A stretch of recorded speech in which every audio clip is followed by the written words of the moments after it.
Hi and welcome to another video from A Geek and Two Wolves. Today I'm going to be seeing how the PlayStation 5 plays on an ultra widescreen LG monitor. The PlayStation 5 was released in the UK a couple of weeks ago and I was really fortunate that I got one on the release day. Since then I've pretty much only been playing it on the LG OLED television, which is great because then I have resolution of 4K and a refresh rate, if the game supports it, up to 120 frames per second. As mentioned on previous videos, the ultra-wide monitor I have at the moment is starting to get on a little bit, but it still does have HDMI connections. It should handle a resolution above 180p and a refresh rate of about maybe 75, which although that's tied to some AMD magic, I still think that we should be hopeful that we should get a good result. If you haven't already, check out my video where I connected the Xbox Series X to the widescreen monitor.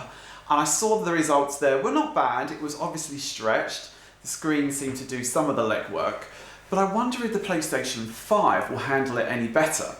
Now I noticed on my last video with the Xbox Series X that the actual LG monitor does a series of overscanning and stretching. So I'm going to have a look at the various settings that I'm able to select on the screen itself to see what the different settings look like and how that impacts the screen quality of the image. So join me as I put a couple of titles through their paces on the PlayStation 5 and the ultra widescreen monitor.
this podcast.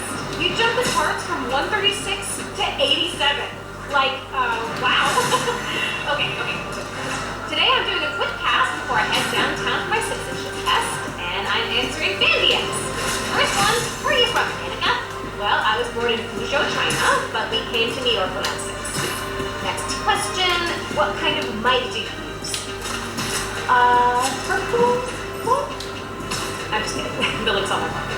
Okay, question 3. What's the point of your podcast? Okay, so once a week, I get coffee with my friend, a journalist turned lobbyist.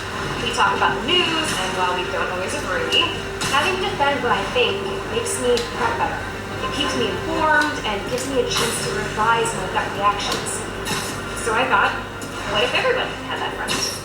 What if I could be that friend for them? That's why. So let's see the impact of the different screen settings on the LG monitor to the screen. This is the original setting on the LG monitor, which shows the original aspect ratio.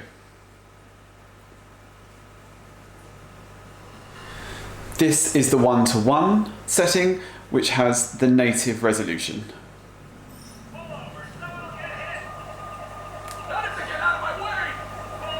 This is the cinema setting, which is 21:9.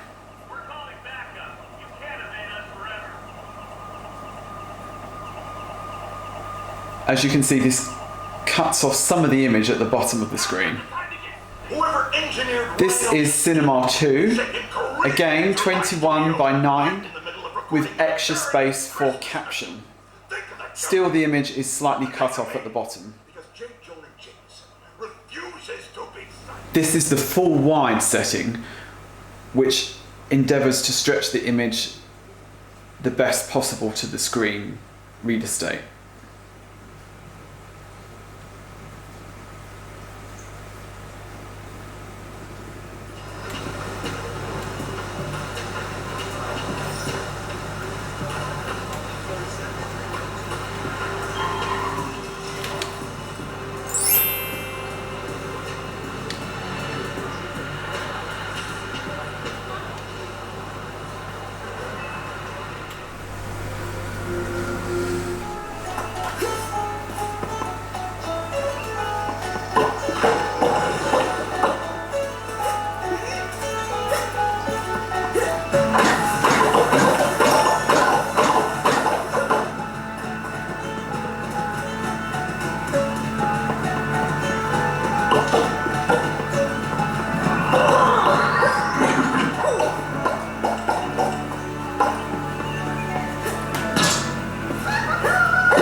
PlayStation 5 performing on an ultra widescreen monitor, and I think it actually performed better than the Xbox Series X. Sure, it's disappointing that the screen resolution is still 1080p, but the refresh rate seemed to be around 60, which is an improvement on the Xbox Series X. The LG UltraWide monitor defaults to that full wide setting, which does slightly stretch the image, but I think it's certainly playable, and if that is your only option to play the console on, then fair enough. Personally myself, I'm going to stick to the OLED television, but this certainly is an interesting alternative for certain games. Let me know what you think. Do you have an ultra widescreen monitor at home? Have you noticed that some games perform better than others? If so, what are your favourites and what are the duds? If you like this video, then please hit subscribe, leave me a comment in the box below, and I will get back to you.